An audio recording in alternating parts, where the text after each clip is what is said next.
treo nhá treo còn bỏ à sao xì mua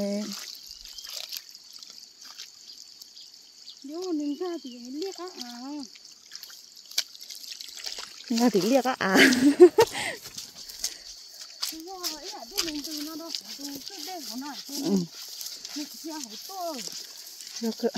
hơn như tỏ tất một tỏi mua mình ở bà xe nó có chữ là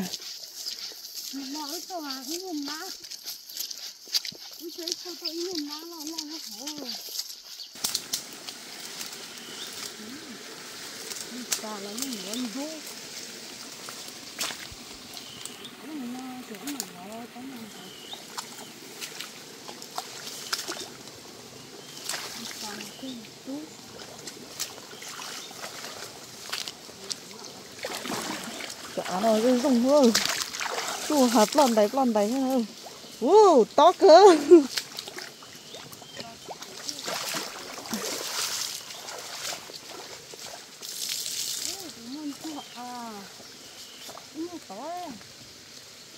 phu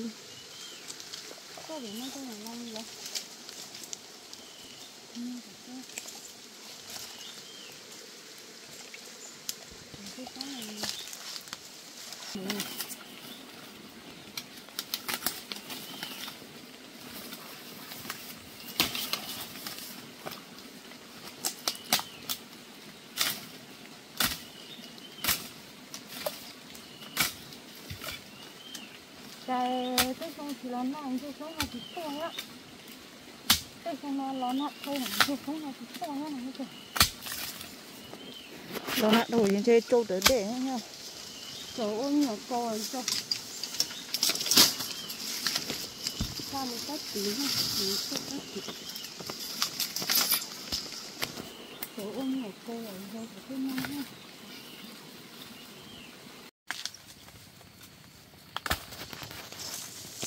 chả xả đấy thua tỏ là tụi tỏ tại mà bổ xuống là lỗ tôi mới thua tỏng đây ha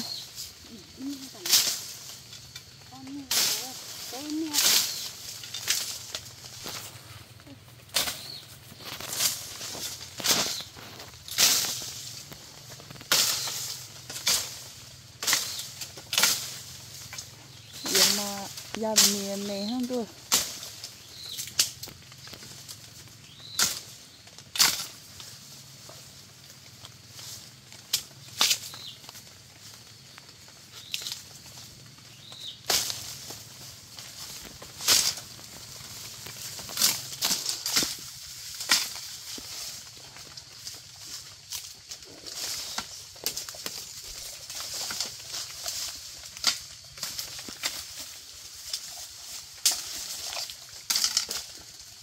này vúa này chả gì vúa gì bỏ cho nên vúa không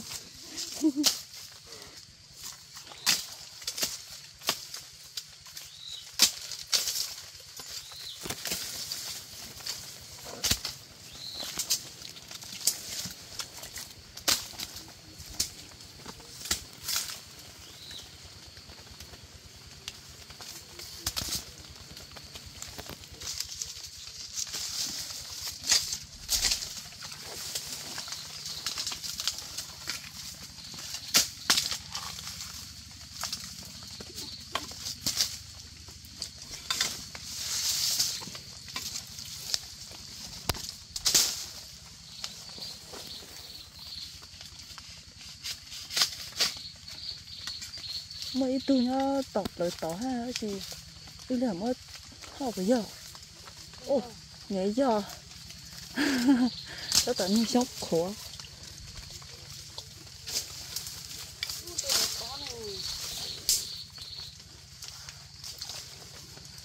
ôi dâu ta chỉ có xíu đó sao tao có bốn mỏ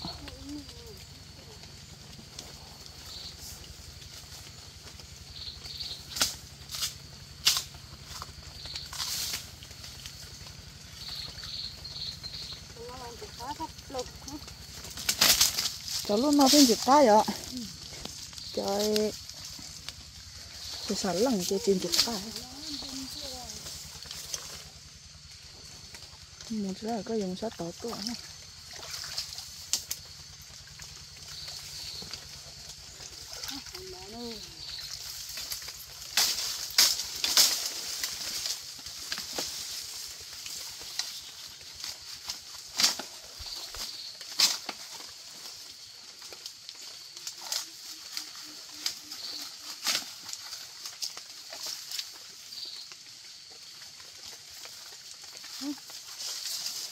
Nó xả nổ.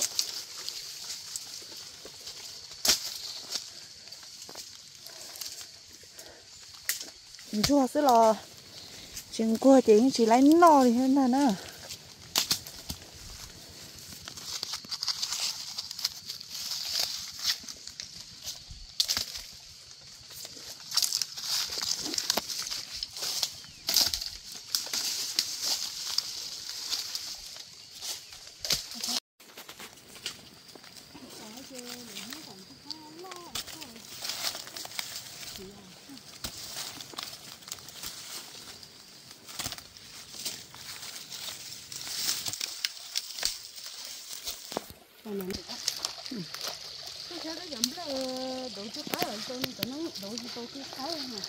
Để phê giờ phần nào chẳng về cái này từ mỏ luôn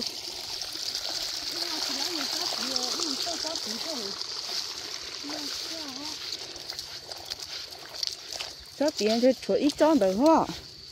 Đó, cái chuột tròn đầu ha, chỉ có tay hả vậy ạ? Nó nói tôi đây đọc lên nó. Nó đi lò này.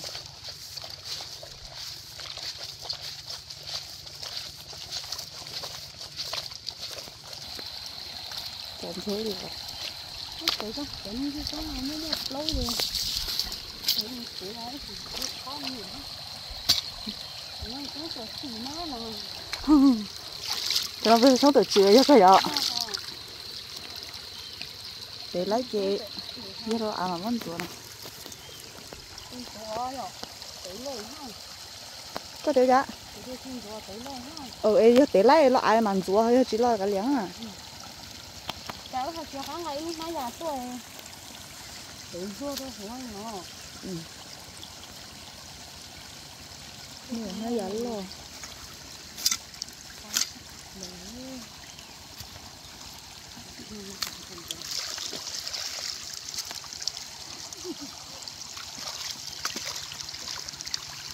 Tôi dọn đẹp tay là hổ thôi.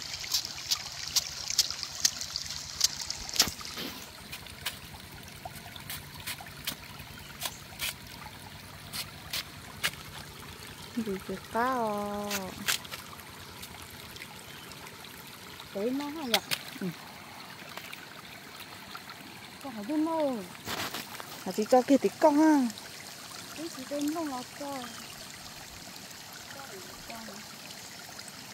Để lấy bây giờ đâu nó.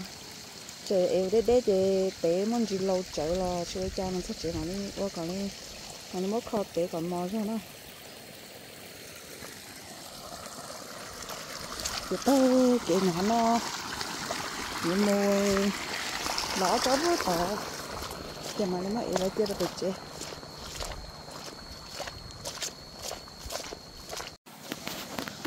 đây tăng cả chú nữa thì chẳng lắc cái đó tung hết gì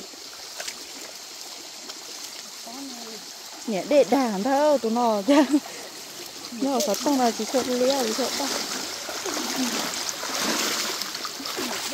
thiệt thôi Cái hạt lâu đó khói rồi tấm mà. Tấm mà chúng khói cơ nữa. nhiều cái đó chỉ cá cha Đó cô liếc nó mà khói mà. Giờ cá cha rồi tụi nó hết tụi nó. mình go đi cố xuống ia ha là chưa ít hết đó nó đâu được to ha Mua heo có gì không? Có gì nữa chứ? không nói gì cho nó chỉ lo vậy chỉ tao xe vậy Ôi, tôi có khơi này rồi nữa. Tôi có cái nữa.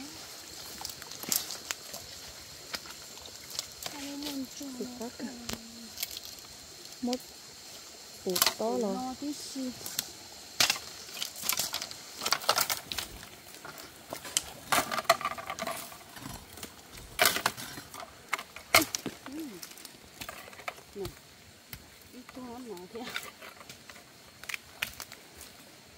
tại bắt nó biết cũng có chỉ hay nhỏ.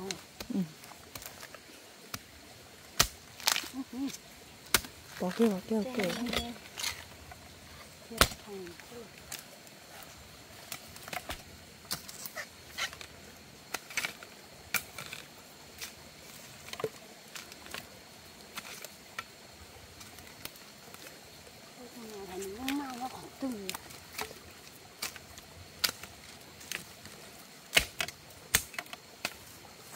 Đó là tôn đâu cơ gì đó là lỡ chúng nó giờ xia.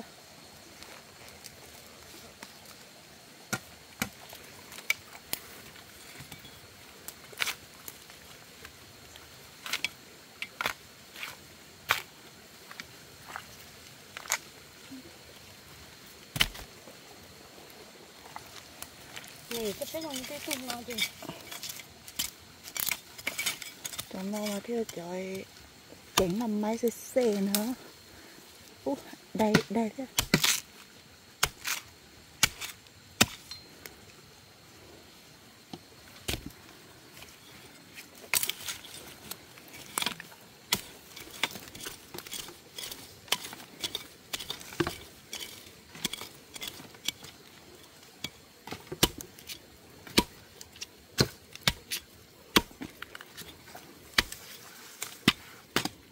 Nó chết đấy.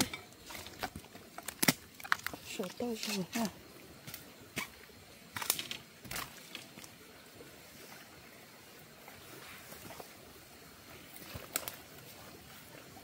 Chị khá xa thế thôi mà ạ.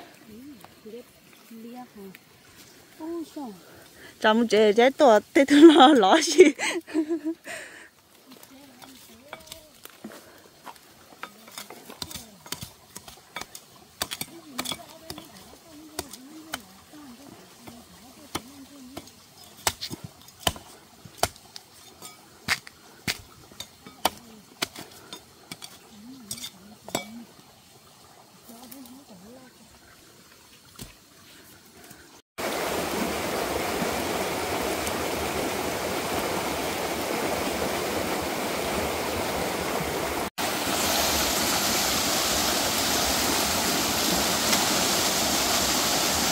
Nó cả bông hả đây vậy đem nó sống hả?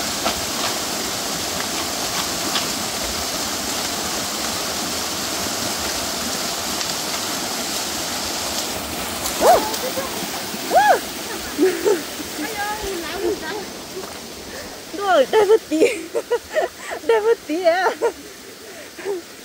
Thế cứ pha lời mắt nó chủ ơi.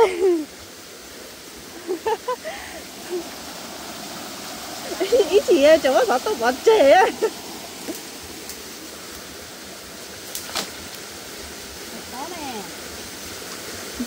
Có mà. Chị ạ, bữa tiên thấy tôi bằng cây tí lo chứ mà nó chảy.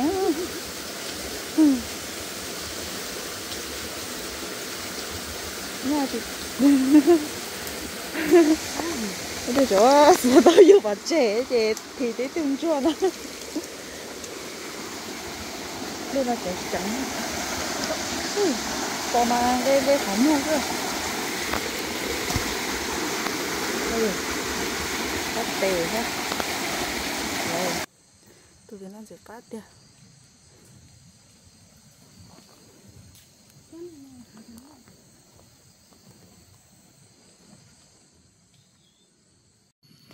Tao ý cẩn chua lên nó xin sẽ cắt rồi. Cho nó chia xuống tổ chức rồi cho nó sẽ xuống bò sẽ xuống chỉ sao tôi xin sẽ cá cơ kia lo về trẻ tôi cái tơ xương tôi kể hay mà nó